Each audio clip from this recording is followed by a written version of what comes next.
अस्सलाम वालेकुम student, class first year एक बार फिर से हाज़िर हो रहा हो। लेक्चर है तुम्हारे लिए पॉली एक्सक्लूजन प्रिंसिपल।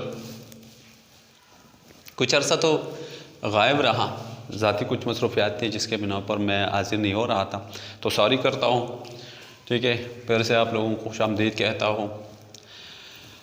टॉपिक आज हमने करना है पॉली एक्सक्लूजन प्रिंसिपल। ये मैंने लिखा है, this principle is presented by an Austrian physicist.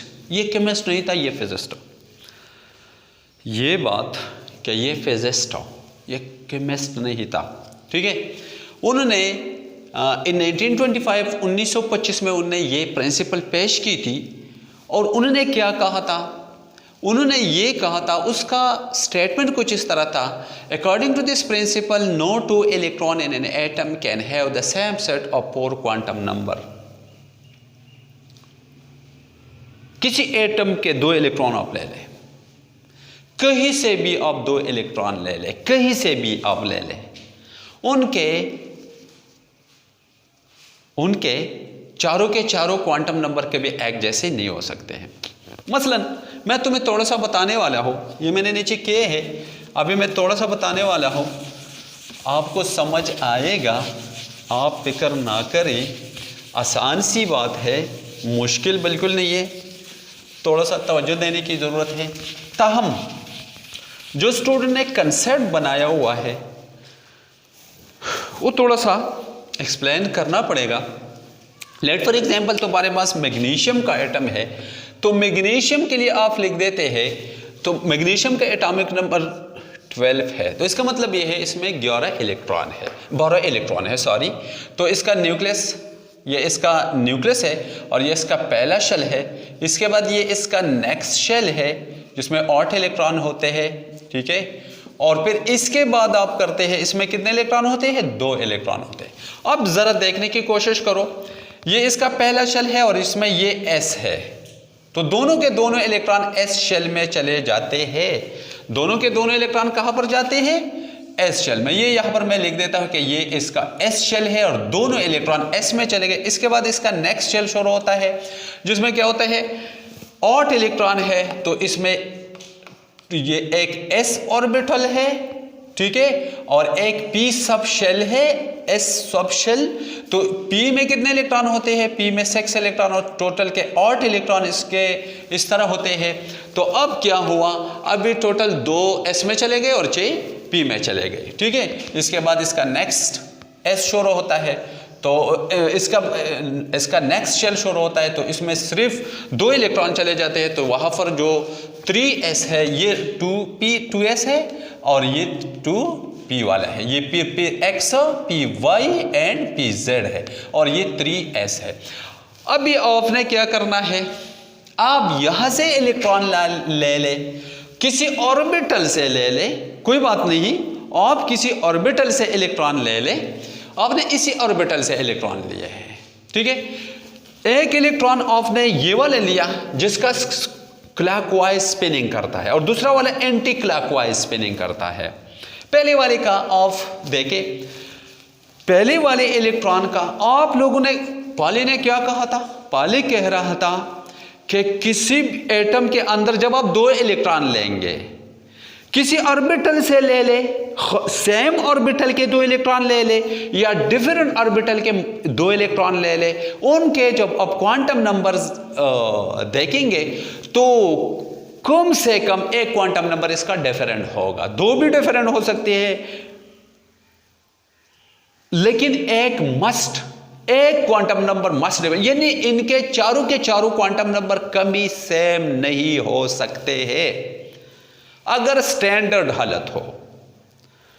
Okay जी, तो अभी मैंने ऑर्बिटल के, सेम ऑर्बिटल के 2 इलेक्ट्रॉन लिए हैं, सेम ऑर्बिटल के 2 इलेक्ट्रॉन मैंने कंसीडर किए हैं। ठीक है, यहां पर पहली केस में मैंने 2 केसेस लिए हैं। पहले केस में मैंने सेम ऑर्बिटल के दोनों इलेक्ट्रॉन कंसीडर किए हैं, तो अब अभी 3s के, तो इसका n जो है, n जाहिर बात है 3 है, इसके लिए n 3 है, इस n क्या है?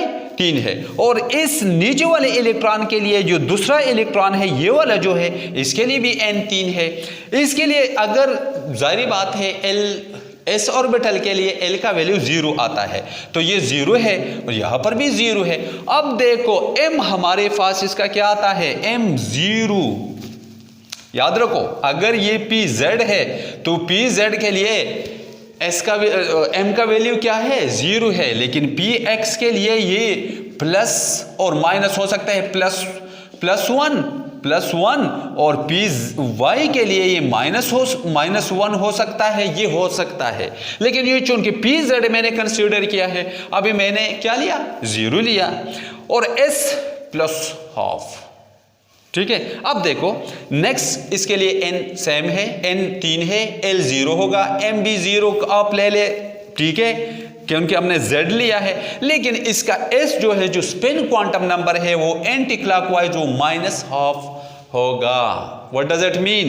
इट मीन कि ये 3 क्वांटम नंबर तो इस इलेक्ट्रॉन और इस दोनों इलेक्ट्रॉन्स के लिए सेम आता है, लेकिन जो चौथा क्वांटम नंबर है वो दोनों इलेक्ट्रॉन्स के लिए सेम नहीं आ रहा है। ठीक है, ये 2 इलेक्ट्रॉन्स मैंने कंसीडर किए हैं। अभी मैं लूंगा एक इलेक्ट्रॉन मैंने यहां 3s से लिया जिसका स्पिन ऊपर की तरफ है, ओके जी, और एक इलेक्ट्रॉन मैंने चलो मैंने pz से लिया। कहां से लिया? pz से, उसका स्पिन भी अपोजिट है। अभी इसका जो 3s वाला इलेक्ट्रॉन है ये 3s वाला है और ये 2pz वाला इलेक्ट्रॉन है। तो अभी देखो इसका n क्या है, n 3 है और इसका n 2 है। जाहिर बात है ये सेकंड शेल में है तो प्रिंसिपल क्वांटम नंबर तो इसका 2 आएगा, 3 तो नहीं आ सकता है। अभी इसका L क्या है? इसका L क्या है? L इस S के लिए L का वैल्यू हमेशा 0 होता है, लेकिन P के लिए L का वैल्यू 1 होता है। अभी चलो ठीक है, M तो मैंने 0 pz मैंने लिया तो ठीक है, अभी 0 है, लेकिन इसका स्पिन क्वांटम नंबर, दोनों का स्पिन क्वांटम नंबर तो एक जैसा है, दोनों का मैग्नेटिक क्वांटम नंबर तो एक जैसा है, लेकिन दोनों के क्या है एजीम्यूथल क्वांटम नंबर और प्रिंसिपल क्वांटम नंबर एक दूसरे से मुख्तलिफ है। तो जाहिर बात है जब भी आप किसी भी जगह से आप इलेक्ट्रॉन लेंगे, 2 इलेक्ट्रॉन लेंगे, तो कभी भी ऐसा नहीं हो सकता है कि दोनों इलेक्ट्रॉन का स्पिन क्वांटम नंबर दोनों इलेक्ट्रॉन्स का चारों के चारों क्वांटम नंबर एक जैसे हो सकते हैं, इन दोनों में फर्क जरूर होगा। ठीक है, अब एक और बात करो, थोड़ा सा आप कर ले। अब इसको देखो, आप यहां से अगर कंसीडर कर ले, कोई यहां से कंसीडर करे तो यहां पर n 3 होगा और यहां पर इसके लिए n जो जाहिर बात है 1 होगा।